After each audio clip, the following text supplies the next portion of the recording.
Testemunhos Seletos, volume 2. Capítulo 33. Elementos de êxito na causa de Deus. Os que são chamados por Deus para obreiros da palavra e da doutrina devem aprender sempre. Constantemente devem buscar aperfeiçoar-se, a fim de se constituírem exemplo do rebanho de Deus e fazerem bem a todos que com eles entram em contato. Os que não reconhecem a importância de progredir e de aperfeiçoar-se não crescerão na graça e no conhecimento de Cristo. Todo o céu se interessa na obra que está sendo feita no mundo, que é preparar homens e mulheres para a futura vida imortal. É o desígnio divino que instrumentos humanos se honrem com ser chamados a cooperar com Cristo na salvação de almas. A palavra de Deus claramente revela que é o privilégio de cada instrumento nesta grande obra reconhecer que há alguém à sua direita pronto a assisti-lo em cada esforço sincero para atingir a mais elevada excelência moral e espiritual na obra do Mestre. Dar-se-á isto com todo aquele que sentir a necessidade desse auxílio. Estes devem olhar para a obra de Deus como uma obra sagrada e santa e oferecer-lhe cada dia tributo de alegria e gratidão em retribuição do poder de sua graça pela qual são habilitados a progredir na vida espiritual. O obreiro deve fazer sempre o mais modesto conceito de si próprio, considerando as muitas oportunidades que deixou desaproveitadas por falta de diligência e necessária apreciação da obra. Não deve desalentar-se por isso, mas continuamente renovar seus esforços no sentido de remir o tempo.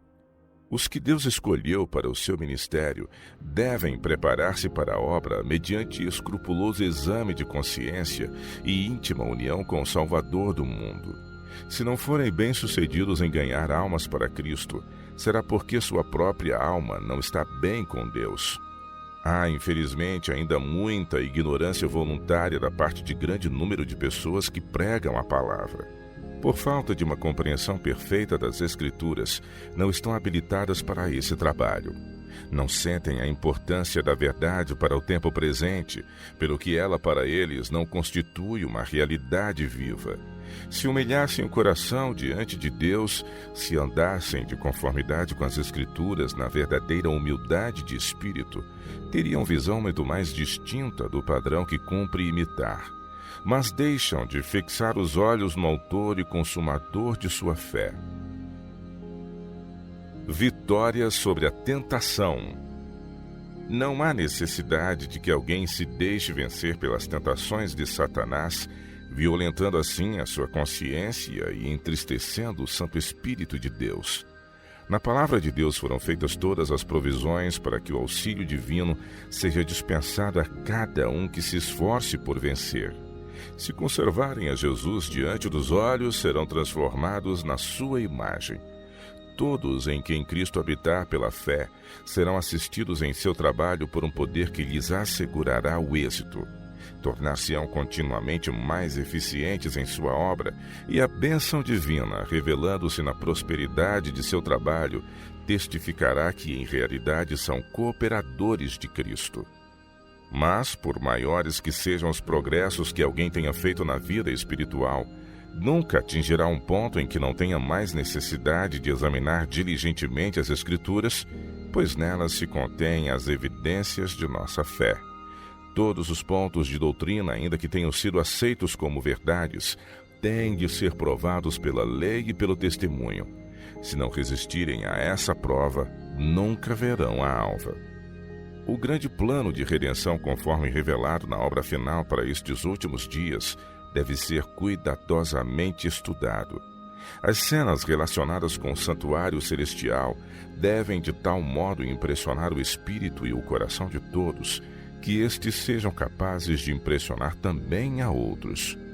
Todos precisam compreender melhor a obra da expiação que está sendo efetuada no santuário do céu. Quando essa importante verdade for reconhecida e compreendida, os que a abraçaram trabalharão de acordo com Cristo, a fim de preparar um povo que esteja em pé no grande dia de Deus, e seus esforços serão bem-sucedidos.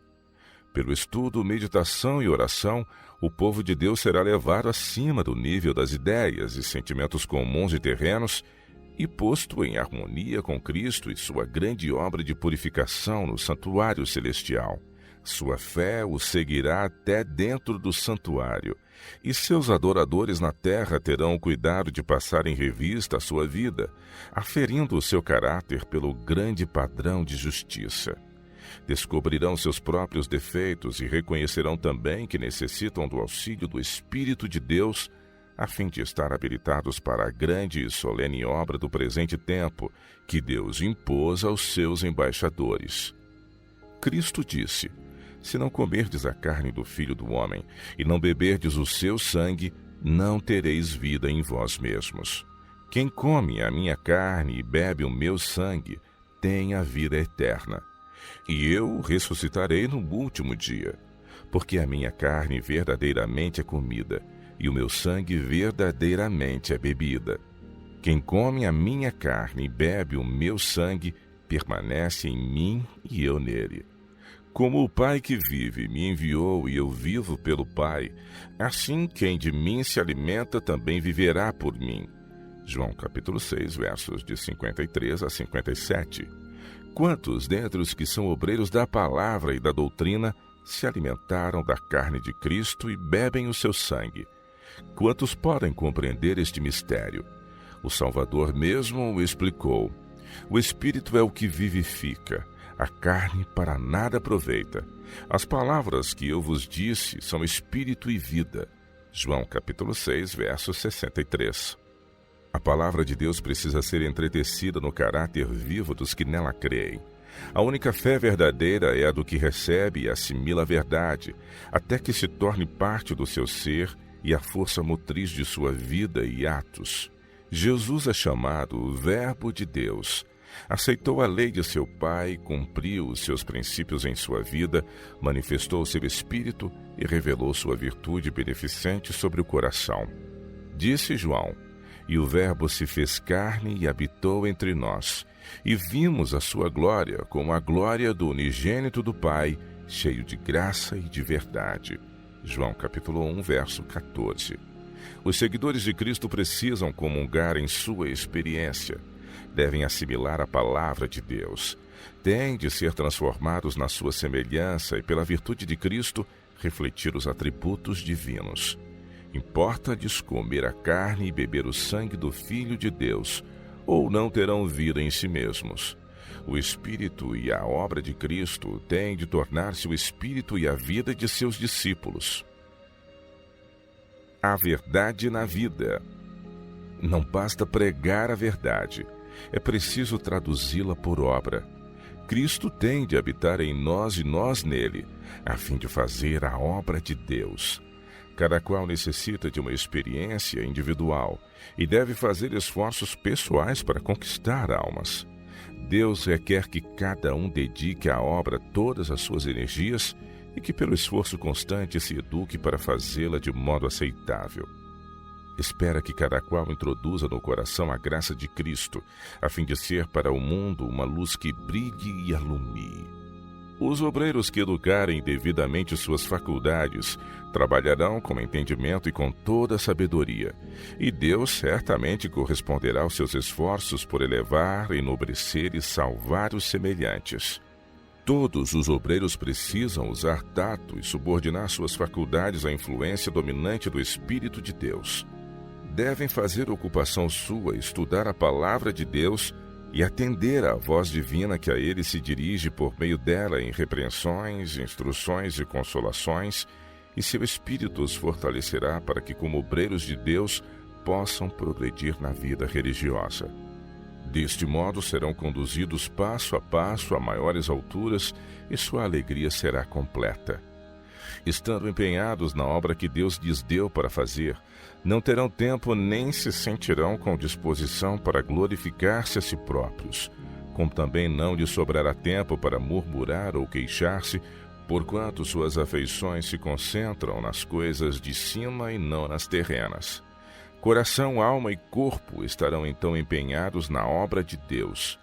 Não trabalharão movidos por egoísmo, mas renunciar-se-ão a si mesmos por amor de Cristo. Exaltarão a sua cruz, pois são seus verdadeiros discípulos. Alimentar-se-ão dia a dia nas preciosas verdades da palavra de Deus e serão assim fortalecidos para o dever e robustecidos para a provação. Tornar-se-ão desta maneira homens e mulheres fortes e bem desenvolvidos em Cristo. Serão daí verdadeiros filhos e filhas do Rei Celestial. A magnitude da verdade que amam e meditam dilatar-lhes-á o espírito, fortalecendo-lhes o juízo e elevando-lhes o caráter. Na obra de salvar almas não serão noviços, pois trabalham com a sabedoria que por Deus lhes é concedida. Nem serão pigmeus na vida religiosa, mas crescerão em Cristo, sua cabeça viva, até a estatura perfeita de homens e mulheres em Cristo Jesus. O antagonismo dos inimigos da verdade só contribuirá para robustecer sua esperança, e alcançarão preciosas vitórias porque chamam em seu auxílio o poderoso ajudador que jamais desaponta os que o buscam num espírito de humildade. Se seus esforços forem bem-sucedidos, darão toda a glória a Deus. O céu se inclinará para eles com simpatia e cooperação. Serão feitos, na verdade, um espetáculo para o mundo, para os anjos e os homens. Sua vida se caracterizará pela pureza de coração, pela força de propósito, firmeza e utilidade na causa de Deus. Serão os eleitos de Deus. Acima das perplexidades e provas. Na vida religiosa de cada alma que aspira à vitória, sobrevêm incidentes terrivelmente embaraçosos e difíceis. Mas o conhecimento da Escritura a ajudará a evocar as animadoras promessas de Deus que lhe fortalecerão o coração e lhe robustecerão a fé no poder do Todo-Poderoso. Lê-se nela: não rejeiteis, pois, a vossa confiança, que tem grande e avultado galardão. Hebreus 10, 35. Para que a prova da vossa fé, muito mais preciosa do que o ouro que perece e é provado pelo fogo, se ache em louvor e honra e glória na revelação de Jesus Cristo, ao qual, não havendo visto a mais, no qual não vendo agora, mas crendo, vos alegrais com gozo inefável e glorioso. 1 Pedro capítulo 1, versos 7 e 8. A prova da fé é mais preciosa do que o ouro.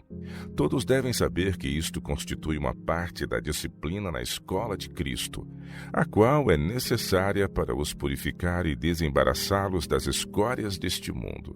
Importa sofrerem com fortaleza de espírito os escárnios e ataques dos inimigos e vencerem todos os obstáculos que Satanás levantar em seu caminho. Procurará induzi-los a negligenciar a oração e desanimá-los no estudo das Escrituras, e há de projetar em sua vereda a sua sombra odiosa, a fim de ocultar-lhes aos olhos a Cristo e as atrações celestiais. Ninguém deve viver hesitante e medroso, dominado por dúvidas constantes e semeando queixumes em sua vereda, mas todos devemos erguer os olhos para Deus, considerar sua bondade e regozijar-nos em seu amor. Reúne todas as vossas energias para elevar os olhos e não deixá-los pousar nas dificuldades. Assim fazendo, jamais fraquejareis em vossa vereda. Em breve vereis Jesus por trás da nuvem, estendendo a mão para vos ajudar, e tudo o que tendes a fazer é estender-lhe a vossa pela fé simples e permitir-lhe que vos guie. Possuindo-vos de confiança pela fé em Jesus, tornar-vos-eis cheios de esperança. A luz que promana do Calvário vos revelará o apreço em que Deus tem uma alma. E pela consideração desse apreço, sereis levados a refletir essa luz para o mundo. Um grande nome entre os homens é como letras traçadas na areia, mas um caráter impoluto é de duração eterna. Deus vos dotou de inteligência e raciocínio para aprenderdes as suas promessas, e Jesus quer ajudar-vos a formar um caráter sólido e simétrico. Os que possuem esse caráter não necessitam desalentar-se por carecerem de êxito dos negócios seculares. São a luz do mundo. Mateus 5,14. Satanás não pode destruir ou tornar de nenhum efeito a luz que deles irradia. Deus tem trabalho para todos. Não entra em seus desígnios que as pessoas sejam sustentadas na batalha da vida pela simpatia e elogio dos homens, mas quer que saiamos a campo suportando o vitupério de Cristo, pelejando o bom combate da fé e socorrendo-nos de sua força em todas as dificuldades.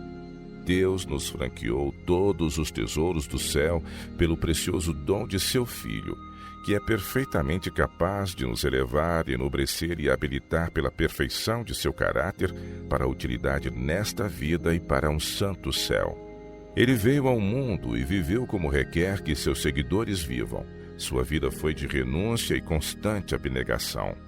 Se alimentarmos o egoísmo, a comodidade e a condescendência com as inclinações, não empenhando o melhor dos nossos esforços para cooperarmos com Deus nesta obra maravilhosa de nos elevar, enobrecer e purificar, a fim de nos tornarmos filhos e filhas de Deus, não corresponderemos ao seu desígnio, sofreremos um contínuo prejuízo nesta vida e finalmente haveremos de perder a futura vida imortal. Deus quer que trabalhemos não com menosprezo de nós mesmos, nem com desalento, mas com robusta fé e esperança, bom ânimo e alegria, apresentando Cristo ao mundo. A religião de Jesus é alegria, paz e ventura. À medida que examinarmos as Escrituras, reconhecendo a infinita condescendência do Pai em dar seu Filho para que todos os que nele crescem tivessem a vida eterna, cada faculdade que em nós há deve ser posta em atividade para louvá-lo, honrá-lo e dar-lhe glória, pelo inexprimível amor que manifestou para com os filhos dos homens.